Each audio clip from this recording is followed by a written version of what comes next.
Here's what nobody talks about with anxiety, is it's not protecting you. It's cutting you off from yourself, from the people that could have changed your life, and from the experiences that you'll now regret.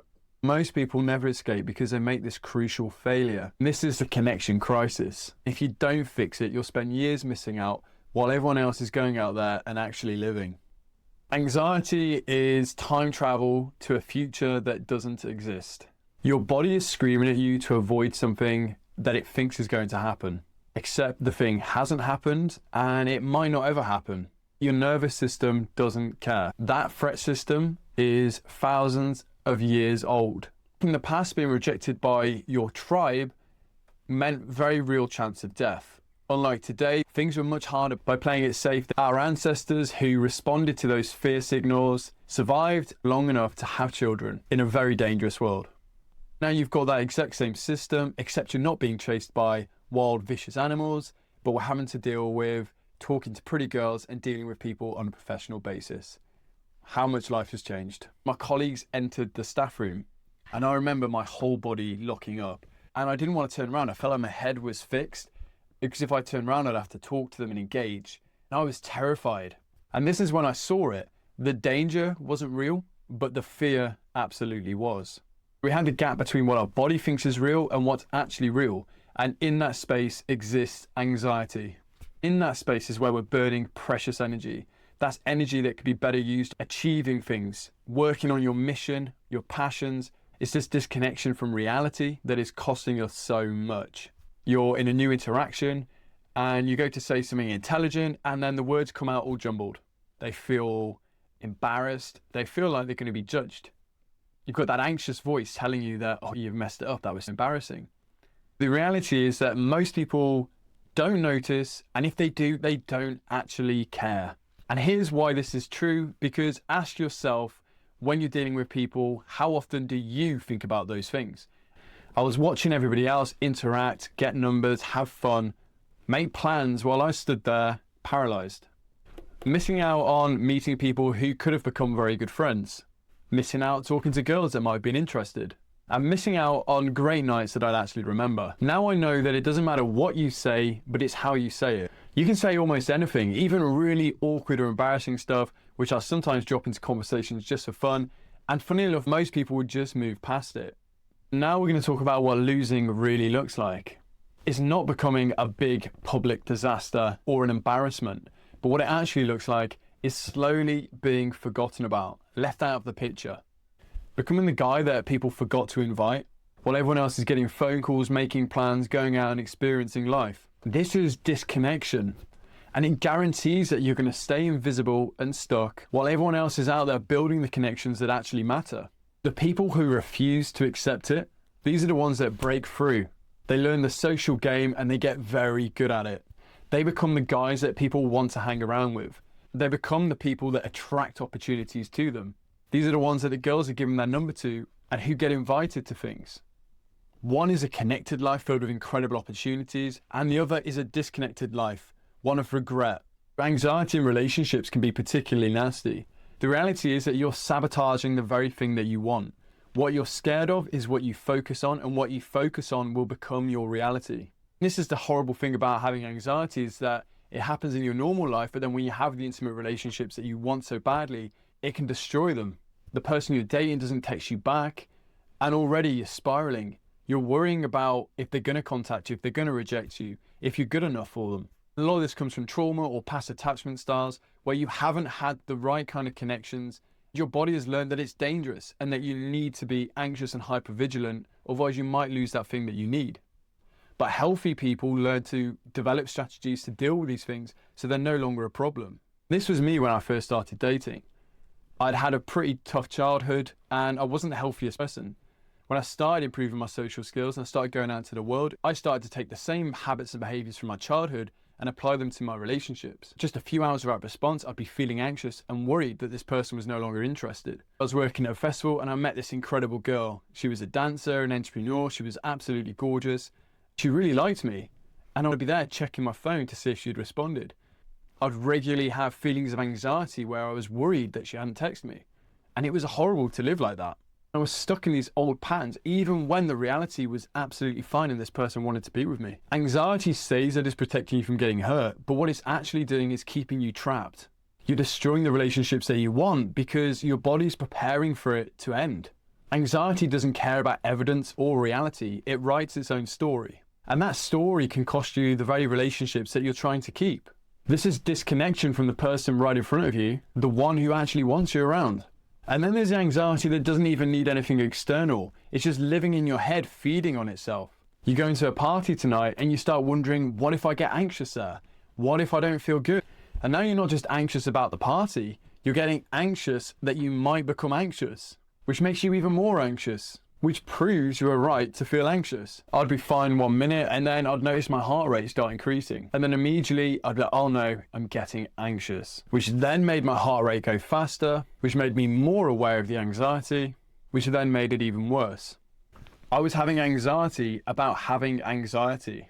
2 levels deep, stuck in a loop of my own making. You've created the exact problem that you're worried about. While you're stuck in that loop, you're burning energy, managing the fear of fear. This is disconnection. This is disconnection from you, your own power, your own potential.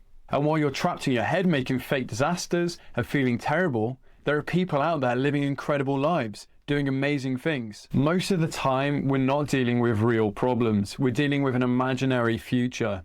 You're letting anxiety steal your mental energy that could be applied to living your life. Energy that you could be using to upskill, going for new jobs, meeting new and interesting people, and doing great things.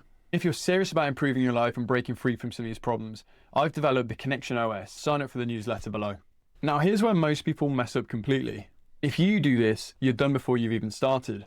The worst thing you can do is make anxiety part of who you are. One of the worst things that somebody could say is, I am an anxious person. When I hear somebody say, I'm an anxious person, I know that that person is trapped until they choose to do something different. The words we use and the way that we talk to ourselves has huge power in our psychology. I am anxious is giving up. It says, this is who I am, not just something that I'm experiencing. As soon as you give yourself a label, you will engage in behaviors that identify with that label. It becomes a part of your identity. You give up all responsibility for change and you lock yourself in that identity. You accept staying at home, you accept being anxious while other people are going out there and breaking free. I've watched friends do this for years. Everything that's mildly uncomfortable or challenges them, they will deny that they even wanted the thing. They'll make up excuses for why they can't do it. Opportunities turned down because they don't feel like it. This becomes an excuse for everything, for the inaction in their lives and the stagnation that they experience. When they use these labels, people start treating them like they are the label. They stop inviting them for things, they stop expecting that person to show up. They stop introducing them to new people and they stop calling. It gives them permission to stay small, while everyone else moves on without them. These people become disconnected not only from their potential, but they become disconnected from the people around them. From now on, never call yourself an anxious person. Only ever that I am feeling anxiety or I am experiencing anxiety. This is important because it separates you from the things that you're experiencing. They don't come together. And in that space, you're able to change your identity. When you label the thing as separate to yourself, as temporary, it gives you enough space to actually deal with it. It puts you back in control. I still feel anxiety, but the difference is it doesn't control my life or have the same impact that it used to have. I'm no longer an anxious person. I go out there and do incredible things despite feeling anxious.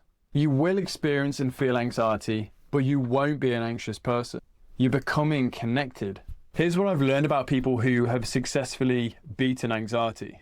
They all reached a point where staying trapped was costing them more than the cost of pushing through. They look at their lives and they see the truth. I'm not going anywhere, I'm not meeting anybody, and I'm not doing anything. I'm just watching everybody else live while I'm managing fake problems. And that becomes unbearable. That feeling that you're wasting your one and only precious life. There is no shortcut for courage. Courage is the single most important value when dealing with anxiety. It's the single biggest quality that I've seen in anybody who successfully navigated it.